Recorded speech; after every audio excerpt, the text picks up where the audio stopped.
Hello guys, welcome back to my YouTube channel. आज हम पढ़ने वाला हैं रियल नंबर्स, क्लास 10 चैप्टर 1। तो नंबर्स के बारे में आप पहले ही पढ़े होंगे। तो रियल नंबर जो है वो रेशनल नंबर और इरेशनल नंबर दोनों का मिलाकर जो नंबर बनता है वो है रियल नंबर। अच्छा, फिर से एक बार देख लेते हैं रेशनल नंबर क्या है, इरेशनल नंबर क्या है। तो जिस नंबर को हम p/q के फॉर्म में लिख सकते हैं, जहाँ पर q नॉट इक्वल टू 0 और p और q दोनों ही इंटीजर्स हो, तो उसे हम क्या कहते हैं, रेशनल नंबर कहते हैं। और जहाँ पर हम p/q के फॉर्म में नहीं लिख सकते, जहाँ पर q is not equal to 0 और p एंड q दोनों ही इंटीजर्स हो, उसे हम क्या कहते हैं, इरेशनल नंबर। तो इरेशनल नंबर का एग्जाम्पल्स है √2, √3, √5। अच्छा, तो फर्स्ट टॉपिक जो है ये इस चैप्टर का वो है यूक्लिड डिवीजन लेमा। इसे हम क्या करेंगे, एक स्टोरी के माध्यम से सीखेंगे। तो एक ट्रेडर क्या कर रहा था, वो कुछ अंडे लेके बेचने के लिए रास्ते पे जा रहा था। तो एक आदमी जिसका कुछ काम धाम नहीं है, वो क्या किया, उसके साथ सेलिंग का कुछ जो होता है दिमाग ख़राब करने वाला आइडिया कुछ बोलना शुरू कर दिया। तो क्या हुआ कि वो जो सेलर है वो गुस्सा हो गया और जो उसका अंडा है वो क्या किया, एक टोकरी लेके नीचे डाल दिया। और वहाँ पे वो क्या बोला कि उस आदमी को बोला कि अगर हम इस जहाँ पर उस जो टोकरी में जो अंडे थे उसे हम क्या करेंगे, 2-2 में गनेंगे तो एक बच जाएगा। अगर उसी सेम चीज़ को 3-3 में गनेंगे तो 2 बच जाएगा। और उस सेम चीज़ को 4-4 में गनेंगे तो 3 बच जाएगा। फिर 5-5 में गनेंगे तो 4 बच जाएगा। और 6-6 लेके काउंट करेंगे तो 5 बच जाएगा। अगर 7-7 लेके काउंट करें तो कुछ भी नहीं बचेगा। और वो क्या बोला है, और एक कंडीशन कि एक टोकरी में 150 अंडे से ज़्यादा नहीं रह सकता। तो ये बोल के उसने बोला कि अगर वो बोल दिया कि उस टोकरी में कितने अंडे थे तो फिर वो सारे अंडे उसे दे देगा। तो हमें इस पजल को सॉल्व करना है। तो पहला चीज़ क्या, देखिए यहाँ पे हमारा जो अंडे का जो वैल्यू होगा, जो जितना भी होगा वो 0 से लेके 150 के अंदर होगा, क्योंकि एक टोकरी में 150 ही अंडे रह सकते हैं। लेकिन उसके अलावा कंडीशन क्या है, अगर हम एक बार में 7-7 अंडे करके उसे ग्रुप बना दे तो वो हमारा क्या होगा, कुछ भी अंडा नहीं बचेगा। तो अगर A is the amount of अंडा जो टोकरी में है, A इक्वल टू 7p + 0 हम लिख सकते हैं। P क्या है, P जो है वो 7 इंटू जितना जो हम ग्रुप किए थे 7-7 के, जो ग्रुप जितना ग्रुप है वो P है। सिमिलरली हम लिख सकते हैं A इक्वल टू 6q + 5। जो 6-6 ग्रुप करेंगे तो हमारा 5 बोल रहा था, तो वो 5 को +5, 6-6 के जितना ग्रुप हुआ वो है Q। सिमिलरली हम लिख सकते हैं 5w + 4। 5w मतलब w जो है 5-5 का जितना ग्रुप बनाए वो है w, और 4 है जो लास्ट में बच गया। सिमिलरली a का जो वैल्यू होगा वो 4s + 3। 4s, s जो है वो है 4-4 का जितना भी ग्रुप बना है वो हो गया s, और 3 हो गया जो बचा है। सिमिलरली हम कर सकते हैं 3-3 का t group, t number of group कर सकते हैं 3-3 का, और 2 है जो बच गया। और सिमिलरली हम उसे क्या कर सकते हैं, a इक्वल टू 2-2, 2-2 का u नंबर ऑफ ग्रुप बना सकते हैं और एक अंडा बचा सकते हैं। तो यहाँ पे हम देख सकते हैं कि जो a और b है दोनों ही पॉजिटिव नंबर है, और b का जो वैल्यू है वो होगा 727654321, क्योंकि यहाँ पर जो हमारा वैल्यू है वो क्या हो रहा है, वो 2-2 से लेके शुरू करके 7-7 तक लेके वो ख़त्म किया, इसीलिए 2 से 7 तक है। और रिमाइंडर जो है वो क्या होगा, 1 to 5 होगा, क्योंकि यहाँ पे 6 जो नहीं बच रहा है, क्योंकि 7-7 ले रहे हैं तो हमारा 0 बच रहा है। अच्छा, अगर हम इस चीज़ को हम एक मतलब ट्रायल कर रहे, तो अगर 1 के लिए, 7 के लिए, 8 के लिए ऐसा चेक करते जाए तो 119 एक पर हम क्या करेंगे, इसका जो सारे कंडीशन है वो पाएंगे। तो यहाँ पे क्या हो रहा है, एक नंबर को हम दूसरे नंबर से कनेक्ट करके लिख सकते हैं। तो और कुछ देखते हैं, यहाँ पे देखिए 17 और 6। 17 और 6 को हम कैसे लिख सकते हैं, 6 × 2 + 5, 6 × 2 है 12 + 5 17 है। सिमिलरली हम 5 और 12 को कैसे लिख सकते हैं? 5 equal to 12 cross 0 plus 5। 12 cross 0 0 है, प्लस 5 इक्वल टू 5 है। फिर 20 को किससे लिख सकते हैं? 4 क्रॉस 5 प्लस 0। तो कोई भी नंबर को हम मतलब जोड़ी जो नंबर का होता है उसे हम दोनों को रिलेट करके जो लिख सकते हैं। तो यहाँ पे हमेशा क्या हो रहा है, देखिए a equal to B Q plus R के फॉर्म में आ रहा है, जहाँ पर r 0 और b के बीच में रहेगा, 0 से इक्वल होगा और b से कम होगा। अच्छा, a equal to B Q plus R के फॉर्म में लिख सकते हैं। ये जो चीज़ है a equal to B Q plus R, यही है यूक्लिड डिवीजन लेम्मा। मतलब अगर कोई दो इंटीजर हमें दिया गया है a और b, तो हम क्या लिख सकते हैं? a equal to B Q plus R के फॉर्म में लिख सकते हैं, जहाँ पर q और r जो है वो है कुछ यूनिक इंटीजर। ठीक है, जैसे कि हम यहाँ पे देखें कि देखिए यहाँ पे हम यहाँ पे देखें कि अगर 17 और 6 दो क्या है, 17 है a और 6 है b, तो हम 17 इक्वल टू 6 क्रॉस 2 प्लस 5 लिख सकते हैं, जहाँ पर 6 जो है b है, 2 जो है q है और r जो है 5 है। ठीक है।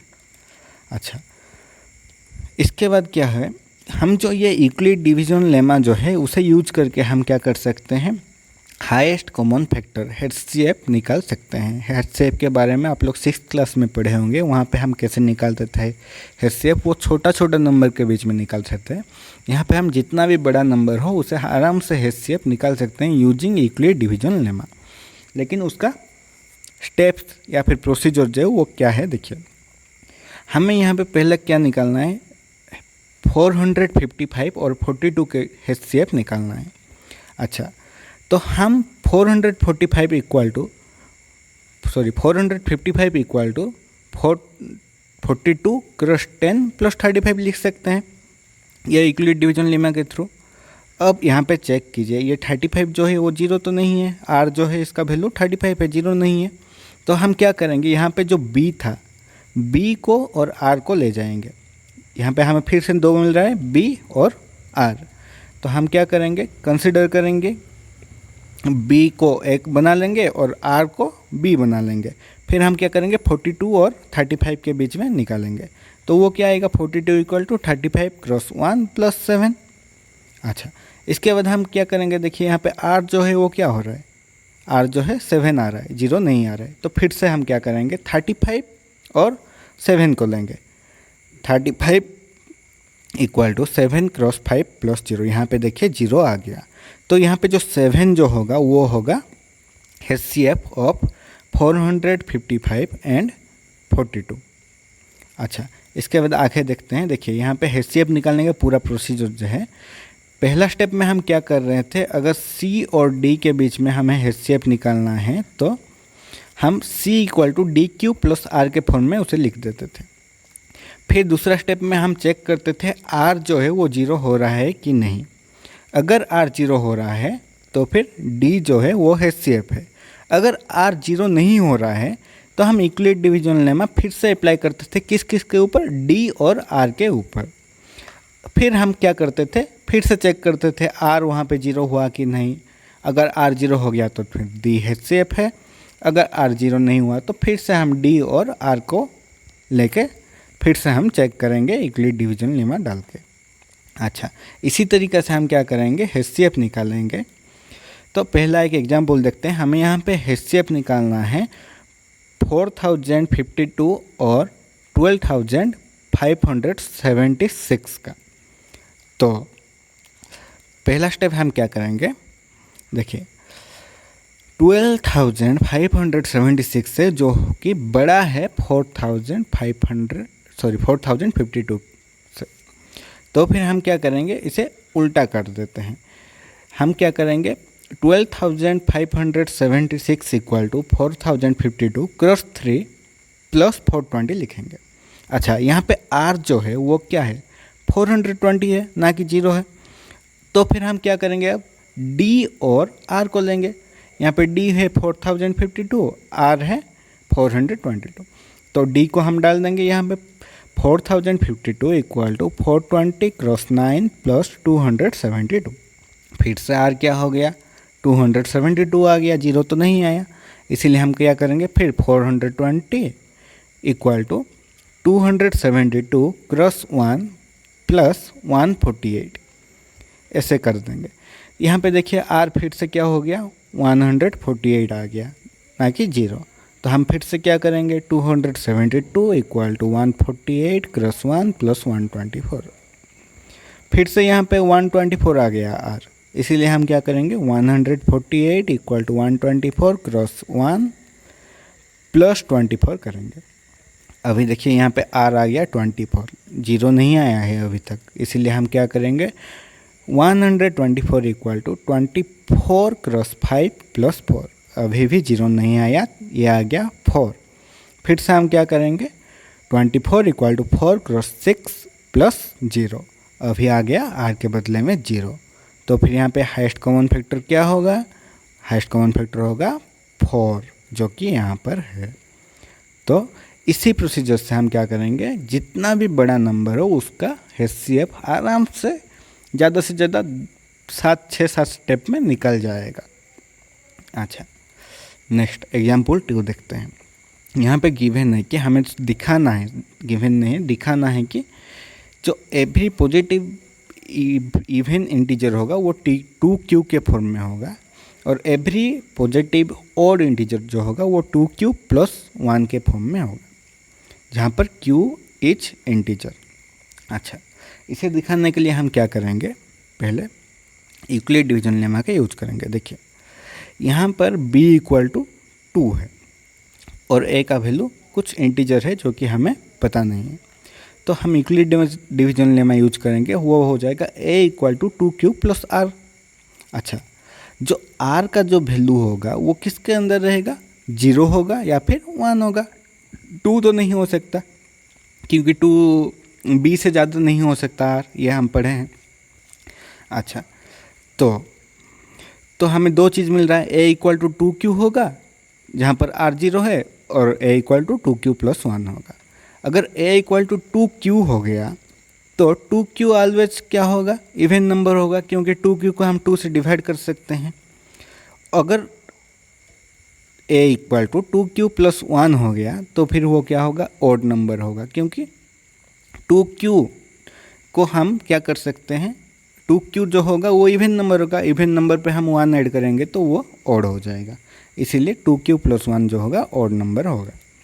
फिर एग्जाम्पल 3, यहाँ पे गिवन है कि यहाँ पे भी दिखाना है कि positive odd integer is the in the form of 4q plus 1 और 4q plus 3 where q is some integer. देखिए यहाँ पे 4q प्लस 1 है या फिर 4q प्लस 3 के फॉर्म में होगा क्या, odd integer, positive odd integer.